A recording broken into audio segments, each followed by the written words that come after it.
Gawat, Rek. Ada satu hal yang paling ditakuti orang Jawa, tapi terus dianggap remeh. Karma nabrak kucing. Banyak yang nganggep itu cuma mitos kampung. Tapi coba takon wong-wong sing pernah ngalami, Rek. Hampir semua bilang gangguannya bukan main. Dan balasannya selalu datang diam-diam pas kita lagi ngerasa aman. Dan malam itu, Ardan jadi salah satu saksi hidup bahwa kadang yang kamu tabrak di jalan bukan cuma kucing.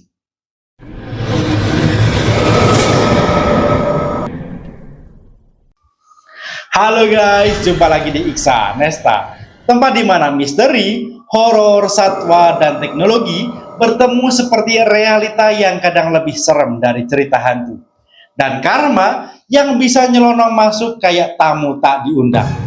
Malam ini kita bahas satu kejadian yang sering disepelekan, Rek. Tapi di Jawa dikenal sebagai pertanda gede, Rek.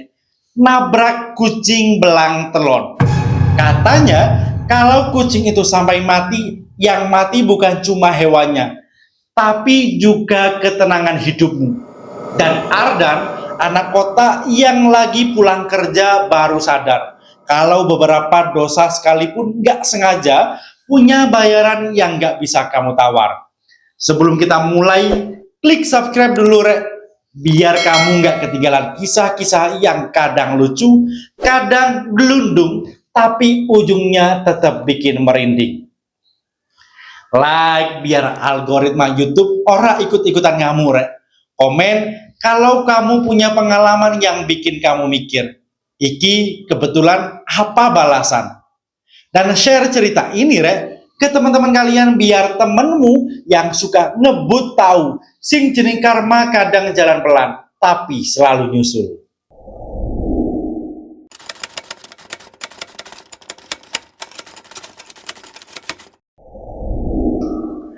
Malam itu Ardan pulang lembur nyetir motor sambil ngedumel.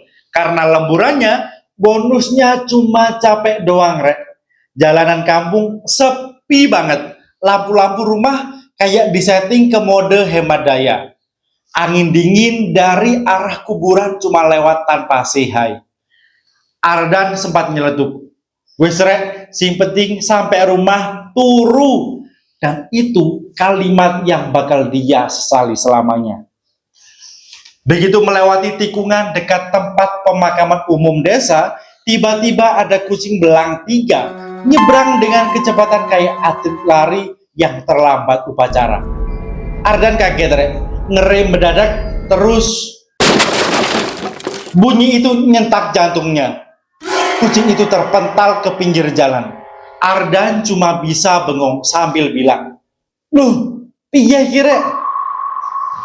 Dalam 5 detik pertama, Ardan niat turun ngecek. Tapi di detik ke-6 muncul pikiran pamali Jawa. Kalau nabrak kucing, jangan ditinggal. Di detik ke-7 muncul pikiran yang lebih kuat, takut. Akhirnya Ardan langsung ngegas pelan-pelan. Dengan kecepatan orang menyesal tapi pura-pura tidak berdosa. Nah, Rek, sesampainya dia di rumah, Ardan parkir motor sambil ngos-ngosan kayak habis dikejar Satpol PP. Dia masuk rumah, ngelempar jaket, terus nyoba menetralkan pikiran. Sudah, Rek, paling kucingnya cuma kaget. Tapi begitu dia naik ke kamar dan matiin lampu, ada suara pelan dari kolong ranjang.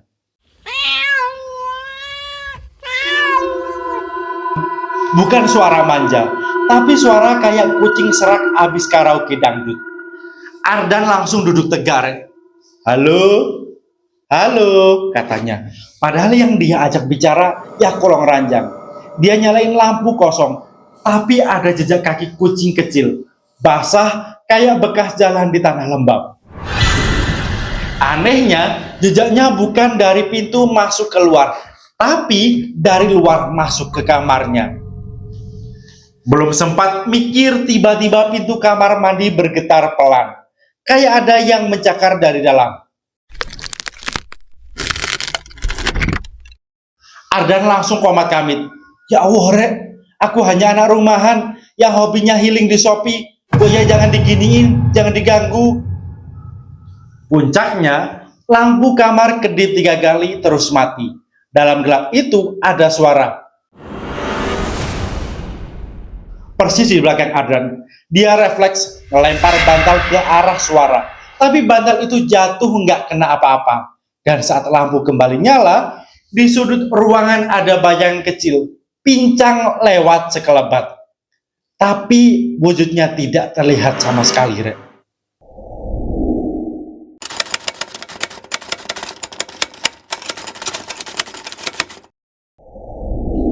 Sejak malam itu, rumah Ardan berubah kayak wahana uji nyali versi ekonomi.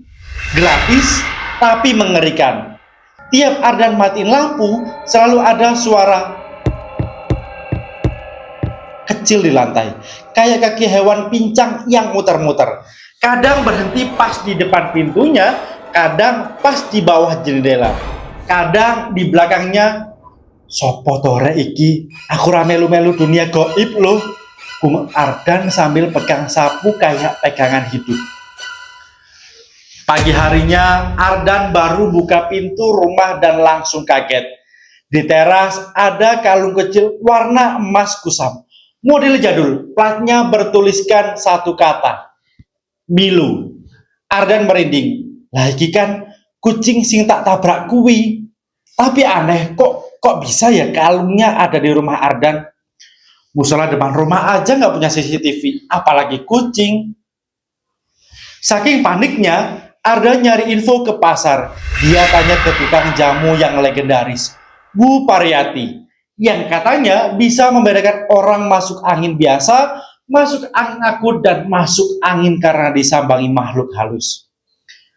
Begitu Ardan nyebut nama Milo, Bu Pariyati langsung diem. Walah le, Milo kuwi kucinge nenek tuan desa sing tinggal pojokan desa iku lho, sing omahe cedhak pohon jambu gede kuwi lho. Nadanya berat, kayak menyimpan sesuatu. Ardan pun nekat mampir. Rumah nenek itu kayak joglo zaman kolonial tua, dingin, dan tiap sudutnya bau kayu basah. Di depan pintu berdirilah seorang nenek berkebaya, memakai jarik, rambut digelung rapi, auranya halus tapi bikin dada Ardan deg-degan tanpa sebab. Begitu Ardan ngeluarin kalung Milo, nenek itu langsung narik nafas dalam kayak habis melihat kenangan buruk. Nenek itu bicara pelan, Rek. Kalung iki Bali, berarti ono sing nonton tekan kini. Ardan langsung nyaut, maksudnya gimana mbah? Nenek itu cuma menunduk, lalu nanya kalem tapi nusuk. Kamu lihat bayangannya nak, yang jalannya pincang itu. Ardan langsung pucet. Lah, mbah kok tahu? Nenek itu kemudian jelasin kalau Milo bukan kucing sembarangan. Sudah lama rumah nenek itu ditunggu sosok penjaga, makhluk halus yang kadang memakai Milo sebagai wadah buat keliling. Dia bukan jahat nak, tapi dia nggak suka kalau makhluk yang dia jaga disakiti lalu ditinggal begitu saja. Ardan langsung keringat dingin padahal angin kampung sore itu adem. Baru Ardan mau jawab, tiba-tiba neneknya melirik ke belakang Ardan dan wajahnya langsung tegang. Le, ojo nengok buri, ojo. Jantung Ardan meledak, Rek. Tapi karena manusia itu memang suka penasaran, dia tetap nengok pelan. Dan di belakangnya, di lantai rumah nenek yang usam terlihat bayangan seekor kucing pincang berjalan pelan. Bayangan, Rek. Bayangannya, tapi tidak ada wujudnya.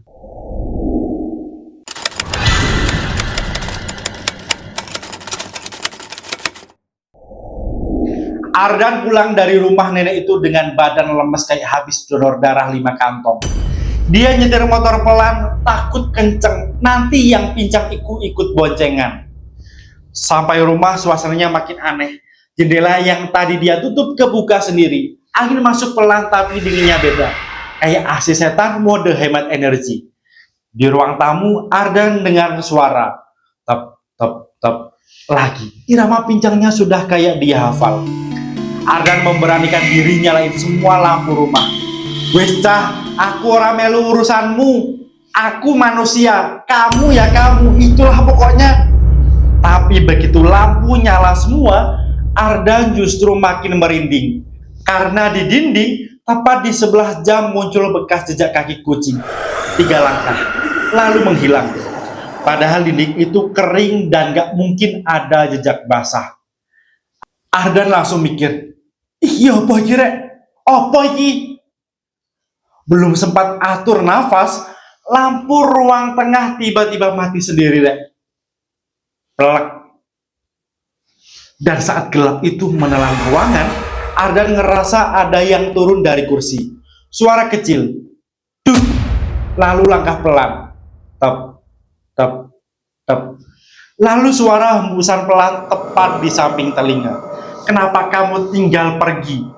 Ardan langsung menjerit, suara falsitu. Astaga! Sambil lompat mundur kayak atlet pencak silat yang gagal. Dalam gelap itu, Ardan bisa lihat bayangan kucing pincang bergerak naik ke dinding, lalu ke plafon, lalu jatuh tanpa suara tepat di sudut kamar. Bayangannya ada, tapi wujudnya nggak pernah muncul. Dan dari sudut itu muncul nafas berat, rek. Bukan nafas kucing, nafas besar dalam panjang. Suara nenek itu tiba-tiba terngiang di kepalanya.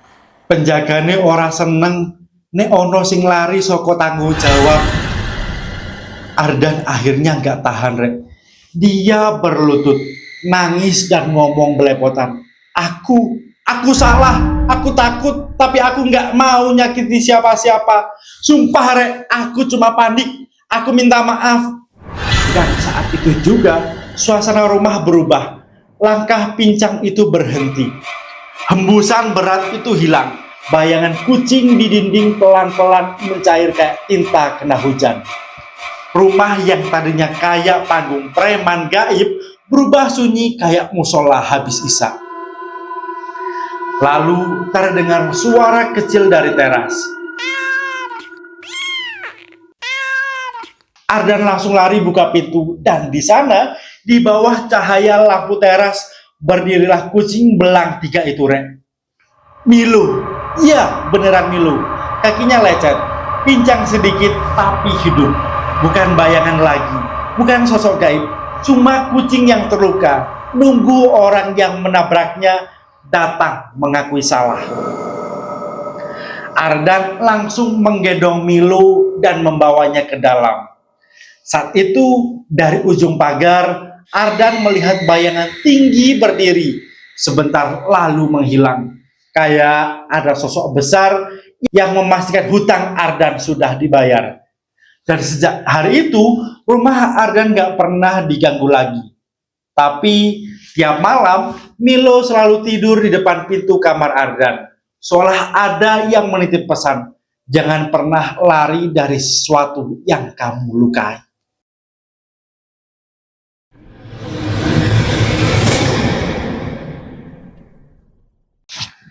Dan begitulah, rek, dari semua keanehan yang menimpa Ardan, satu hal yang paling nyelekit adalah kadang karma itu nggak teriak, tapi jalan pelan. Sampai akhirnya berdiri tepat di depan pintumu. Kucing belang telon itu mungkin cuma hewan kecil di mata kita, tapi di alam sana dia punya tempat, punya penjaga diri, punya batas yang nggak boleh kita tabrak semena-mena. Ardan belajar dengan cara yang pahit. 1 detik kelalaian bisa beranak pinak jadi malapetaka. Jadi, rek, sebelum kita nuduh rumah angker, jin yang mengamuk, atau roh yang penasaran, coba lihat dulu, jangan-jangan kita sendiri yang memulai masalahnya. Kalau kamu suka cerita misteri kayak gini, klik subscribe ya, rek, dan jangan lupa nyalain loncengnya, biar gak ketinggalan kisah-kisah berikutnya.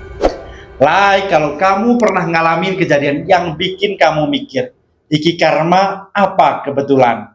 Komen teori versimu tentang sosok di balik kucing itu, rek. Dan share cerita iki ke teman-temanmu, biar teman-temanmu ingat di jalan raya ojo sembrono, sebab kadang yang kamu tabrak ikut pulang.